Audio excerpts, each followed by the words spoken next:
हाम्रो देशमा एउटा पुल बन्न 10 वर्ष लाग्छ। सडक विस्तार हुन दशकौं समय बित्छ।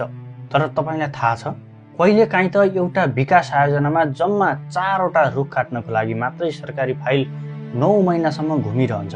हाम्रो देशमा पैसा नभएर मात्र विकास रोकिएको होइन, हाम्रा पुराना र जटिल कानुनका कारण पनि विकास अड्किएको हो। तर अब यो समस्या सुल्झाउन सरकारले एउटा नयाँ कानुनी हतियार ल्याउँदैछ।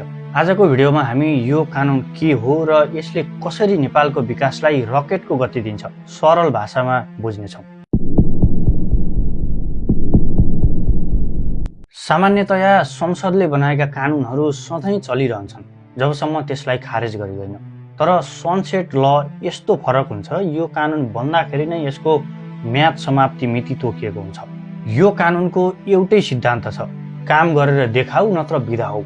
नेपाल सरकारले विकास निर्माणका कामलाई छिटो छरितो बनाउन 10 वर्षको म्याद राखेर विकास आयोजना सञ्चालन तथा सहजीकरण विधेयक 2083 ल्याउन लागेको छ। पहिले नेपालमा एउटा ठूलो हाइड्रो पावर वा सडक बनाउनु पर्यो भने वन मन्त्रालय, वातावरण विभाग, जग्गा नापी, गुठी संस्थान र ठेक्कापट्टाको कानुनमा रहेका दोहोरो र झन्झटिला नियमहरूले फाइल अड्किन्छन्। जलविद्युतमा 10 वर्षमा 30,000 मेगावाट बिजुली निकाल्ने देशको लक्ष्य छ। तर 19,000 मेगावाट क्षमताका आयोजना त वनको अनुमति नपाएर प्रशासनिक चक्रव्यूहमा अड्किएका छन्। यही अल्झनलाई तोड्न यो नयाँ कानुन ल्याइँदैछ। यो कानुन लागू भएपछि मुख्य 5 वटा ठूला परिवर्तनहरू हुनेछन्। 3 महिनाभित्र निर्णय। अब वन क्षेत्रको रुख काट्ने अनुमतिका लागि वर्षौं कुर्नु पर्दैन, बढीमा 3 महिनाभित्र निर्णय गरिसक्नुपर्छ। निर्णय नभएमा सोझै प्रधानमन्त्रीको नेतृत्वमा रहने उच्चस्तरीय समितिले निर्णय गर्नेछ।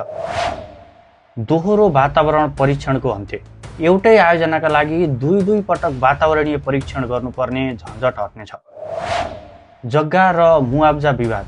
मुआब्जा र जग्गा प्राप्तिको विवाद सुल्झाउन कडा समयसीमा तोकिनेछ, जसले गर्दा स्थानीय विवादका कारण आयोजना रोकिने छैन।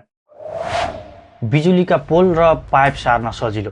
सडक विस्तार गर्दा बिजुलीका पोल वा खानेपानीका पाइप सार्न अब लामो ठेक्का प्रक्रिया चाहिने छैन, सिधै छिटो छरितो विधिबाट काम गरिनेछ।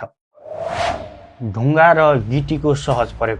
आयोजना निर्माणको क्रममा निस्किने ढुङ्गा र गिटी त्यही आयोजनामा प्रयोग गरेमा कुनै पनि कर वा रोयल्टी बुझाउनु पर्ने छैन।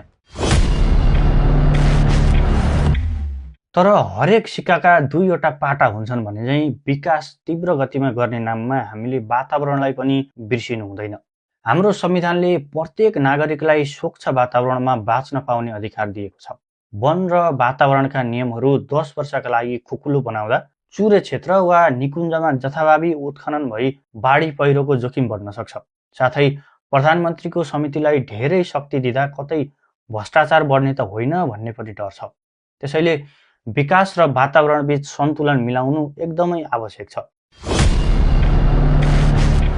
संसदमा यो विधेयकमाथि छलफल हुँदा वातावरणलाई जोगाउँदै केवल सरकारी ढिलासुस्ती र दोहोरो नियमलाई मात्र हटाउने गरी कानुन परिमार्जन गरियो भने यसले नेपालको विकासमा साँच्चीकै कायापलट ल्याउन सक्छ।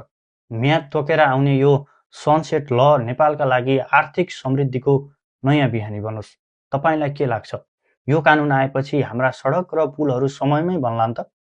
आफ्नो विचार तल कमेन्ट गर्नुहोला।